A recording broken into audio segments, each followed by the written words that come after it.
Hello to everybody tuning in out there in interweb land. Welcome to the next conversation that we're having as part of Empowerthon, which is the inaugural fundraiser for Parent Tween Foundation. And I have to say, the conversation that we're about to have, I think, is one that's going to hit near and dear to many, many, many parents. I wish it's a conversation that my mom and I could have had 30 some odd years ago. And I'm thrilled to introduce Heidi Conway, who is one of our trusted experts. She's actually our first trusted expert on the entire continent of Australia. So it's 3:30, 4:30 in the afternoon, 5:30 even in the afternoon for me, and what, about 9:30 in the morning for you, Heidi? That's correct. 9:30. Awesome. Yes. Finally have the time change. So if you're tuning in and you're not familiar with Parent Tween Foundation, it is the charitable leg of the Parent Tween Connection. Parent Tween Connection is where parents go when they don't know where to go to find the support that they need for themselves and or for their kiddos. And the Parent Tween Foundation's mission is to help bridge the financial gap that so frequently exists between families and the help that they need. So given that this is a fundraiser, do know that there is going to be a shameless request to ask you to make a donation after you get some really good insight from Heidi. One other housekeeping tip: we are broadcasting live into our Facebook group, into our on our LinkedIn page, and to our YouTube channel. If you are in our Facebook group, I know Heidi invited a ton of people. If you come on over, just answer one of the questions. You'll pop right into the group and you can ask questions live as we chat. So without further ado, Heidi Conway is an amazing and amazingly experienced life coach, and she works with moms and with teens. But your focus, Heidi, is raising Changemaker teens. So can we start actually? I know we didn't talk about this. I'm totally throwing this at you off the cuff. How do you define a Changemaker teen? Terrific. Thank you. It's so great being here, and I just love the mission of the foundation. Many clients have said, I'd love to continue more work with you, or there's so many people I know that would do work with you or need other expert help and just can't afford that help. And I said, well, we've got a solution for you, and I'm actually being the change and being part of it, not just saying there it is. I really want to be part of it as well. So definitely some of the people I invited to the group are potentially speakers as well and experts. So hopefully they'll connect with you as well. Awesome. So to answer your question then, a Changemaker teen. Well, firstly, break that down. We know what a teen is, and we can all put our definitions and maps of the world on that word. But a Changemaker is actually everybody. Everybody has the potential to make change and to get clear on why they're here for their passion and their purpose. So a change maker is usually very clear on what their passion and their purpose is. And even when they are not, I hold them in the space of that they have one. They have a passion. They have a purpose. They are here for a reason. So I already hold them as able. So both the parent and the teen here, your question was, who is a change maker teen? They are being their authentic selves. They're being themselves. And during the teenage years, they are finding out who they are. That's a natural thing that we do. And I'll talk more maybe about holding the space to allow them to actually muddle through that time to do that with all the influences that they have at that time. So I think that a whole lot of pain would be non-existent in the world if people would just do what they're born to do and be themselves. Absolutely. So it's a much bigger thing. Like, we're reducing pain on the planet by being our authentic selves. Yeah. For sure. So one of the things that I know you and I have chatted about, and part of the reason that this hits near and dear to my heart, is that I think this is where my mom and I struggled in our process and in my maturation and my growth, and hers as well, is that you talk about the fact that as parents, there's a necessary and appropriate transition as kids are heading into and through adolescence, that the role of the parent changes from an authority, which is necessary when the kids are young, into a coach. And you articulated that by saying there's a switch from attachment to connection. So let's start there, because you say that that's a critical component to giving our kids, in order to give our kids rather the space to become their authentic selves and live their passions. So what does that look like, and baby steps of how we achieve that? Baby steps. Well, you're onto it with a parent-tween connection, that it is about connection. But when our babes are born, you know, here they are, and they're attached to us for food, for comfort, for warmth, for, you know, everything. They need to be attached to us. So, and there's that whole lot about attachment parenting, and just. And you know, when they go into the 2-year-olds, then that they might run a little bit ahead of you, look back, where is mum? Is she still there? Is this safe to do, that I can just run off? Or has she still got my back? Is she still there? And you go, yeah, I'm here, or I can come to you. And you gradually, well, we think we got it right then, that gradually the gap increases, that they are on their own, but you're always there. They always come back. And so there's still that attachment. I need to stop this dog. I've shut the door. She's good. Mine's outside too. No worries. All right. So I've just got one outside my door and one inside. I didn't realize I'd done that. Oh, good. This is life with dogs. All right. So when it gets to their teenage years, or even their tween years, gradually they're finding out and discovering who they are, and maybe making some mistakes. And they want to know that through those mistakes that you've still got their back, that it's not then go to your room, do, you know, and there's a whole lot in this with regard to discipline and, you know, the screen time and all of that. But what if we made everything okay, what they did? Whoa, everything okay. And just held the space for them, and then gradually met this young person as the young person they want to be. So I say, and I don't know if you've been bowling, if everybody can imagine indoor bowls. And when you're starting with maybe yourself, as you've never done it before, or your young person, that you put those bumpers up on the side so that you still reach the target, you still grow up, you know, you still get a strike, or you still get a result. And this is what we want to do, still being connected to our young people. Put some bumpers there and some guidelines, and that's your values. And you want to ensure that your young person is parent orientated rather than peer orientated. There's a book called, you know, I think it's something like Hold On to Your Children. And it's really about staying parent orientated with values and directions, and maybe even the beliefs, some of the beliefs. But they will form some of their own beliefs as well. But there are guidelines. The other book I love is it's the Golden Book. I don't, you know, the Golden Books, and there's one called Tootle the Littlest Engine.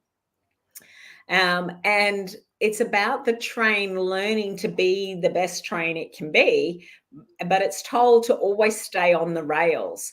But it wants to go off the rails. So little Tootle goes off the rails, follows a horse, gets grass and flowers in its wheels and gets all caught up, and then doesn't go anywhere. It's stuck. So it's off the rail. But so we want to keep our young people on a track, but it can be your young person can be a steam train, express train. It can be a colorful train. It can be whatever train and whatever identity that they want. Who are they? But they're on these tracks. So we're not letting them just go. Right. So we've talked a bit about, you know, the switching from attachment to connection.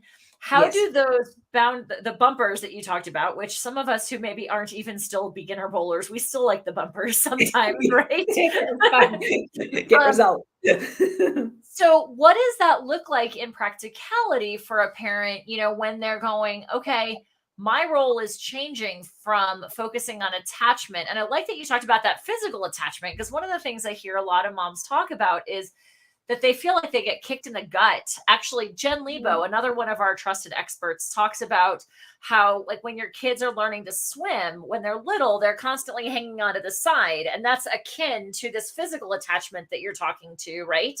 Or talking about. But that then their job is to go into the deep end and learn to swim, and that often the parent will feel like they, when the child goes out into the middle, they push off the edge, and that sometimes the parent feels like they've been kicked in the stomach when their kid goes off and does this thing, and they feel this visceral separation. That's that lack of physical attachment. So how do we create that connection so that the kid is still looking back, and that we are recognizing that they're looking back even when they're in the deep end learning to swim? So it's basically communication and coaching communication, and in general, just even the basic of communication is the words we choose, the tone of voice we use, and the body language. So to have a reassuring face, to say, I've got you, come, you can come to me for anything. When a lot of breathing, and then focusing on your own self-care. Many mothers come to me by the time the teens are really maybe struggling, when they haven't learned more about the connection and the coaching communication, and they come say, oh, she's got something there must be something that she can teach me to bring a bit more ease. I talk about you can go through anything with ease, and basically that's because of the communication we choose with ourselves and each other. So, and in general, that just comes from a place of love. So, yes, your child is going off into the deep end, and you go, oh, they're in the deep end. So, is that fear? So, I am afraid for you. Will you cope without me? That's what that's what I think it could be. Just letting go like that. Where is my purpose? That child is my purpose, to raise that child. And what do I do then? So that's and changemaker communication. When we're raising changemaker teens, you move from communication, it's a pathway moving from fear to love. So as they're detaching, we still hold that space and love them and adore them. Look at you go in the deep end. Have we got, and we've got things in place. There's a lifeguard there and all of that, but you don't even have to point that out to them, because they're just focusing on getting things going well in the deep end. But there's structures there. And if anything happens, you're there anyway. I read once. I've got a stepson, and he started coming over on weekends and spending a whole lot of time not playing with my other two boys and just staying in the bedroom. And I'm going, what is happening here? This was he was the eldest. I'm going, what's happening here? Is this okay? He's constantly in the bedroom. And I did a bit of research then, and it was like, you've got to go to them. So you hear mothers or fathers say to other parents going, they are constantly in the bedroom. They just go in there when they come home from school or come home from work or whatever. They go into the bedroom and I never see them. Well, knock on their door. Knock on the door. Make that normal. This is what we do. This is what we do here. I come and see you now and then. What are you watching on YouTube? Don't judge you're watching too much screen. What you watching, love? Sit down and show me. Yeah, you wouldn't understand, Mum. Try me. Try me. No, I don't really understand, but, teach me. Or, and ask questions. And then just get out again. Don't hang around there. But, a good way, is to bring them food now and then, if that's allowed and, if that's part of your values. as long as my youngest made a deal with me because he does a lot of work in the kitchen and washes ups, and I have shakes. And he said, Mum, the shake containers are so tricky to wash and rinse out. You do that, and I'll bring all my crockery in from the. And I'm going, okay, you hold it, play a game. That's great. If that's all it took for you to bring your stuff into the kitchen. Do it. That makes me think of a conversation that I had with Sonali Vongchusari, whom you met on one of our networking mixers. She's actually out in Bangkok, and she said that she likes to bring laughter in and like make things a game. And so sometimes, we make jokes, or like, we hear parents talking about like, all I get is, monkey grunts and eye rolls from my kids. And so sometimes she'll go knock on the door and it just, in a matter of joking, just look at one of her kids and be like, hey, I haven't gotten an eye roll from you today. Can I have one just so that I know that we're okay? And like kind of makes a joke out of it, but it's an opportunity for just what feels like microscopic connection, but it's taking something that is often presented in a way that parents receive as disrespectful and makes a little bit of a fun aspect out of it. Can I get a fine mom or an eye roll or something? Because then it almost takes the sting out of it and offers an opportunity to laugh. The next time they roll their eyes at you, you can be like, sweet, I got an eye roll out of you, like mission accomplished or something, because it brings some levity to the situation. Yeah. Yeah, for sure. I love that. That's basically saying to your teen that it's actually okay if there's stuff going on and that's how you want to react or respond.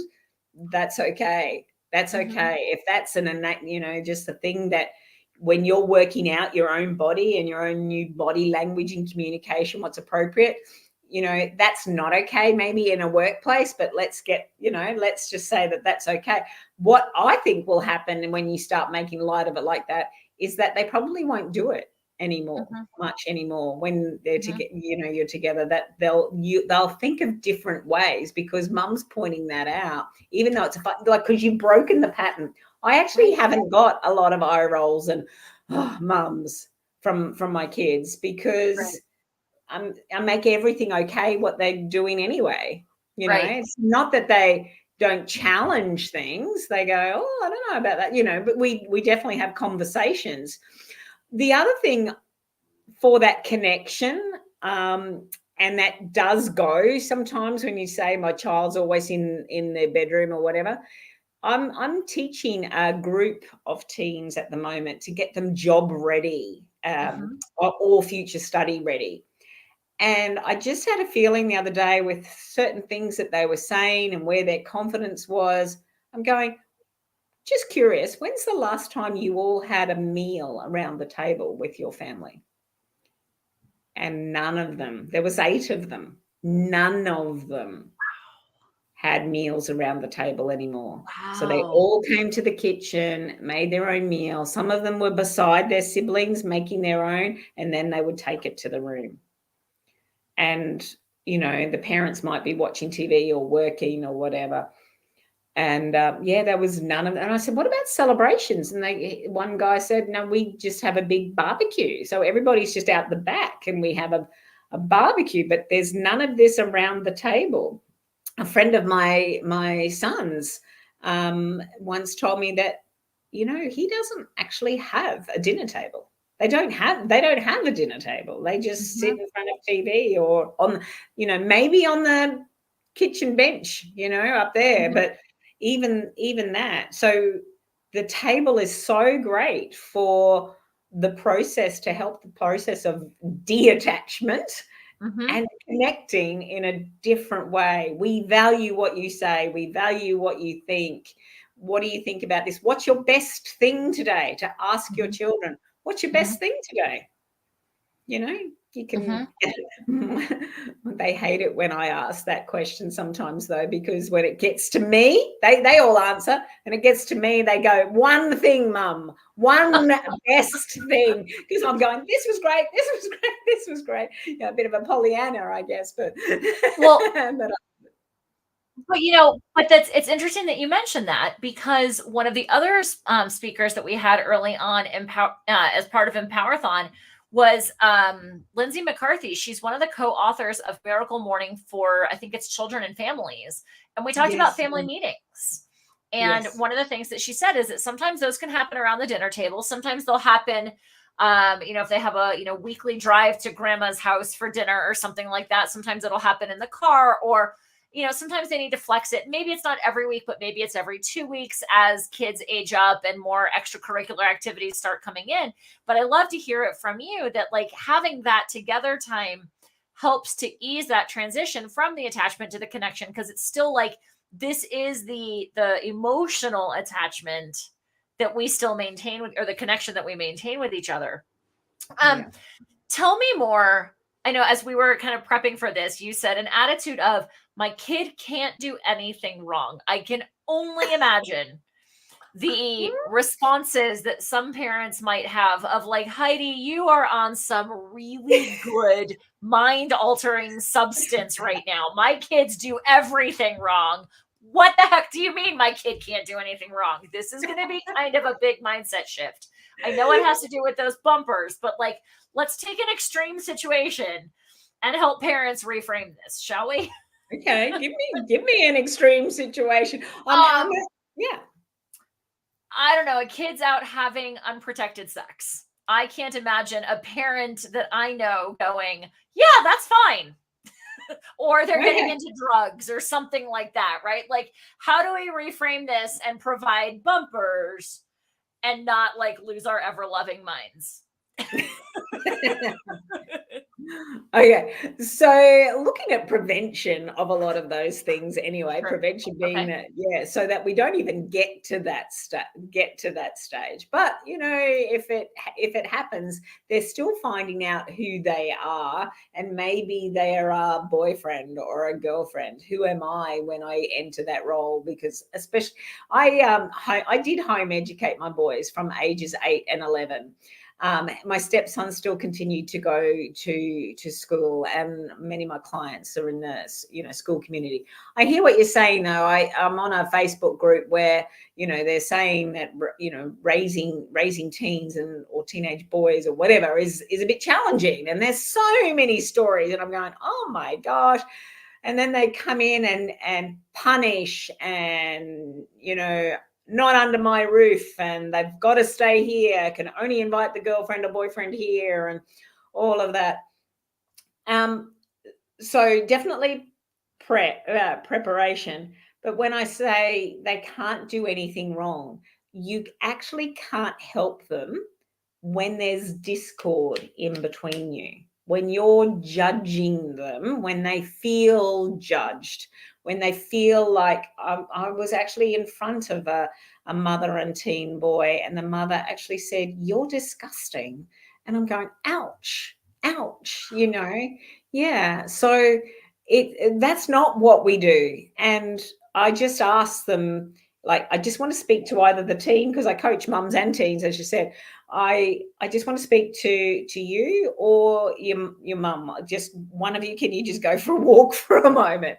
And I made that okay. I did. I know we go, oh, shock, but in front, I made that okay.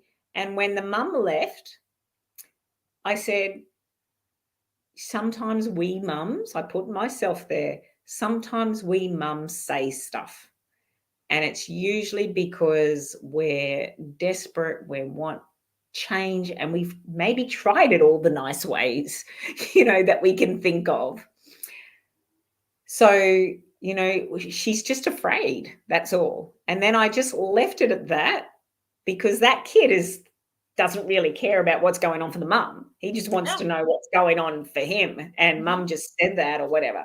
But he already's been there so long thinking, this is who I am. I am disgusting. I am. So definitely I'm not blaming the parent. And in that attachment to connection process time, if we don't judge. And if I can say here in the coaching communication that I use, we talk more about what we want and what we don't want. So when we're saying don't judge, it's love them anyway. So if there was a family, so it's love, make it, he's on drugs, he's having unprotected, or she's having unprotected sex. And in the moment, that's okay. And what do we prefer instead?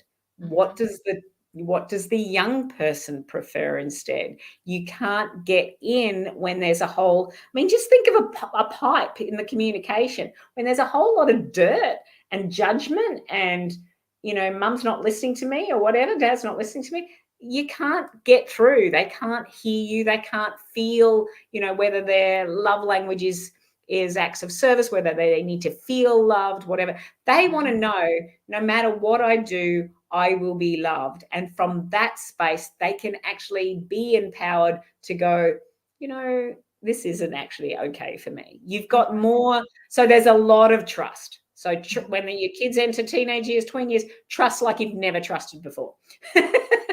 Right.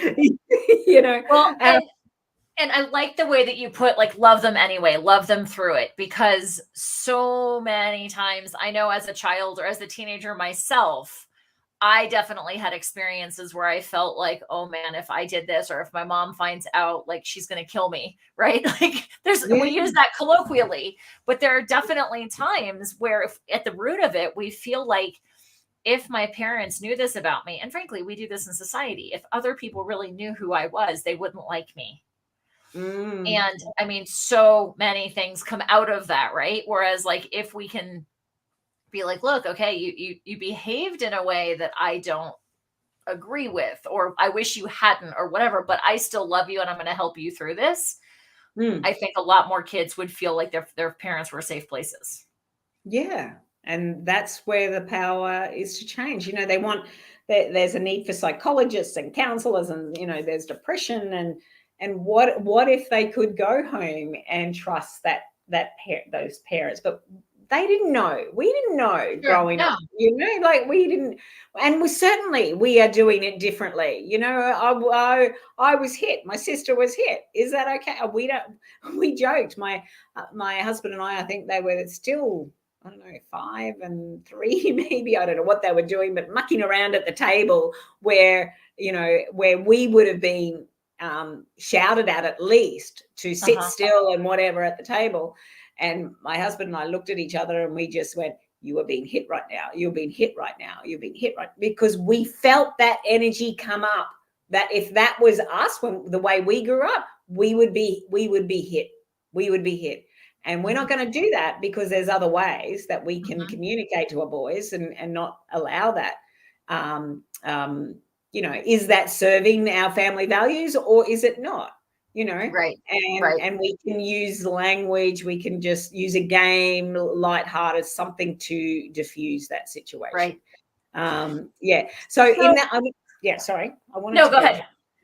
Well, you know how I said to love them anyway, to flip it, instead of judge them, love them anyway. That's the same thing I wanted to, because I hear it every time you say it, and I want to get clear on when we say the shameless plug to help parents, and I know it's shameless, but we've still got that word shame. What are we talking about?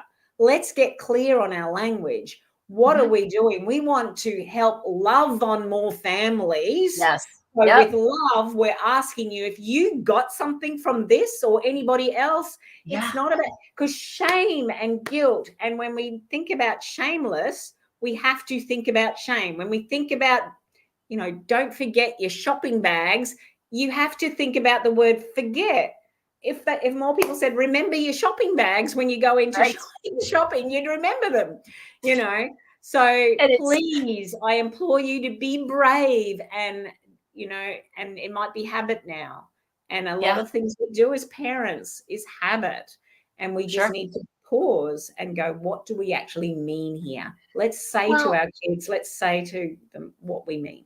And habits can be changed, right? Habits can be altered. Absolutely. I love it. And beliefs. What is a belief? What is a belief? A belief is just a thought we've kept on thinking. So if you're thinking, I'm not good enough, I can't do this parenting thing, my kid is just like that. Belief is just something you've kept on thinking, a thought you've kept on thinking, and it's formed in a belief. Now you can change that thought. So you go, all it was a thought, and a thought can be changed. So yeah. I love it. And you know what? That takes us right to about the half-hour mark, Heidi. I know you and I could talk about this. So many of the amazing professionals that I've had the privilege of chatting with and interviewing as part of Empowerathon. You're all on such consistent bandwidths that if a parent were to listen to all of these, you can't help but get consistent messaging of ways that we can help our next generation be the change, right? And but that it starts with us. And so I'm not making a shameless plug. I'm making a loving request that, yes! As if you got value out of this, and I can't imagine that you didn't if you listened to it, make a loving request to support more families and help us love on more families, help us bridge the financial gap for more families.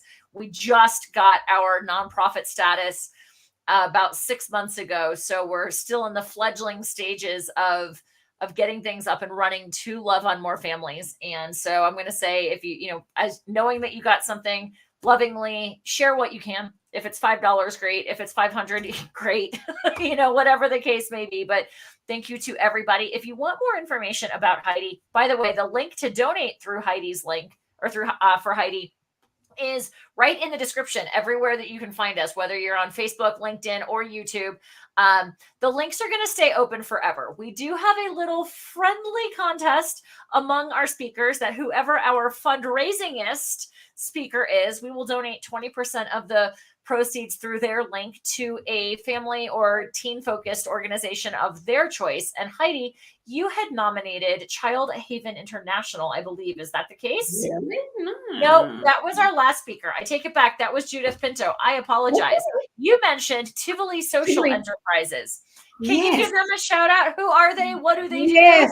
Tivoli Social Enterprises is very close to here. My boys have both done traineeships through there, but they help with education, inexpensive entertainment. So there's a drive-in theater there. So every Saturday night there's a drive-in, there's music. They do car shows, fundraisers for the koala enterprise as well. So they do lots of things, but feed lots of people. There's a co-op there.